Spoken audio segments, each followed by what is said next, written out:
anybody has any questions about anything that has to do with anything in my case, man, I'm right here ready to talk about that stuff so people can understand.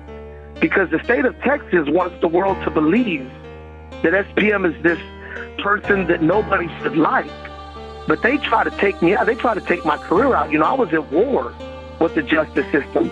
I'd had 2 major standoffs with the police in the free world. And on the second stand-up, the SWAT team was all on our roof and shit. We had every news channel.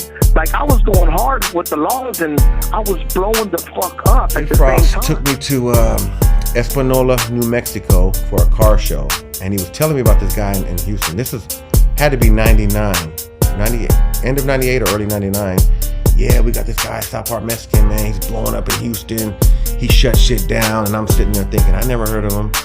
And I'm the coldest Mexican in this motherfucker. I got the most gang, you know what I mean? So I don't know what's going on. He's like, well, we'll do a show with him in New Mexico. So Ross takes us to New Mexico, and South Park Mexican had a show that we meet. What's up? Somehow we clicked. It's good. Just on regular chopping game. We smoking, you know what I mean? I always have the good weed, you know what I'm saying? So we're smoking, chopping up. Like, yeah, I want to bring it to Houston. And that's the first time someone said, I'm going to fly you to a Texas, you know what I mean? He said, he's going to fly me, another rapper. I'm like, okay. Niggas better go get this shit to Scoot and Chop, niggas in the stores, nigga. I'm bringing this shit to the Bay Area, you know what I'm saying? Hell, they gonna love it. Big weed shit. Have you ever wondered about the cultural impact of South Park Mexican? Born Carlos Coy in Houston, Texas, he became one of the most influential figures in the Latino rap scene. With his unique blend of storytelling and introspection, South Park Mexican gave a voice to the struggles and experiences of Mexican Americans. The streets of Houston. This is Hustle Town, home of the hustlers. We take what we've learned from the streets and we start rapping about it. You know,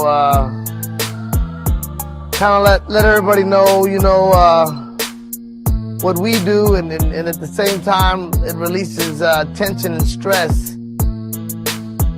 You know, from it's just a way to let loose and a way to get out how we feel about certain things. Rap music is like the answer to a lot of broken dreams. And pop a trunk and have straight cassette tapes and be getting this grind on $5 a pop, you know. And to come from that and to reach the heights that he reached, to get multi-million-dollar record deals, I mean, that should be an example that everybody uses, just not in music but in life, that no matter how humble your beginnings are, you never know what level you can reach if you believe in your dream and your vision of yourself. So just because you in the mud today don't mean you won't be in the mansion tomorrow. Despite his success, South Park Mexican's career was marked by controversy. In 2002, he was arrested and convicted on charges of sexual assault of a minor. 35-year sentence for the rapper known as the South Park Mexican for sexually assaulting a 9-year-old girl last year. News 2 Houston's Cindy Garza joins us now live downtown with more. Cindy?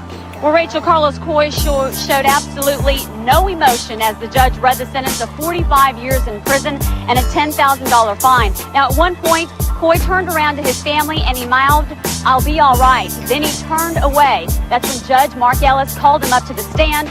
He literally read him the right act. This incident led to his imprisonment and an abrupt halt to his music career.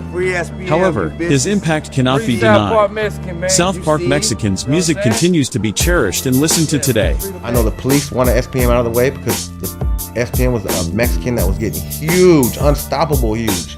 He could start a riot at any time he wanted. He would just say something and the whole crowd would do what he wanted. Look at all the years he's been locked up, and still his fan base is undying.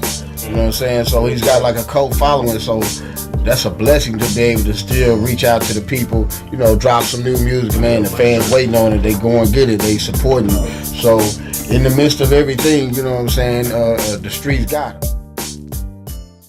Despite the controversy surrounding his personal life, his art remains an important part of the cultural landscape. Whether you are a fan of his music or not, understanding the impact of South Park Mexican is essential to understanding the complexities of Latino identity in America.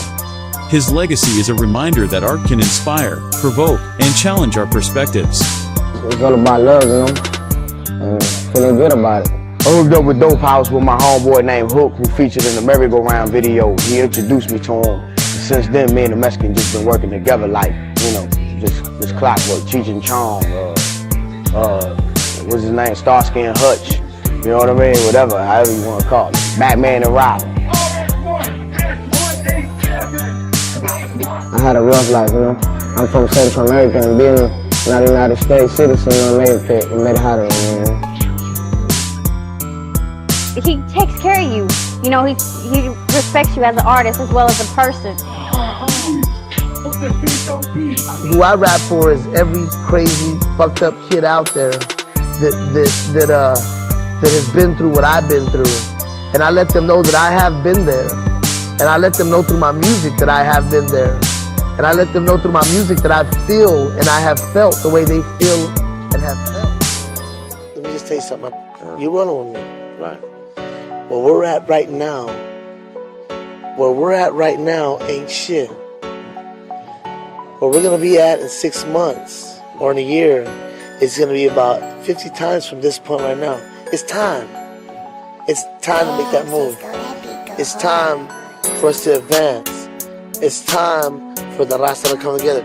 It's time for us to gather all those 800 Mexicans that run across that river every night. It's time for us to gather all of those and all of them and all their little babies that are growing up in America that are going to learn English. And it's time for us to do our thing. And it's not about who can shine the most. It's about who can get the people together to fucking build the motherfucking... Who can do the job, who can get it done, let's do it. Who can bring everybody, who can bring all the people together so we can start kicking some motherfucking ass. And handle up. I mean, strength is in numbers, man. And it's too many of us. Too many Mexicans. It's who can gain control of that. Everybody's trying their best because there's a big Latin explosion. So they can't stop us. And the only thing is who can control the situation. And the only one that can do it is us, man. Is us. It's to set the example. All we can do is set the example. It can't be no person. It can only be us. Not me and not you. Thanks for watching this video. Don't forget to subscribe to our channel for more insightful content. I'm gonna go take a piss. Alright. I love you, man. I love you, baby. All I know is I need to do my thing for the gente.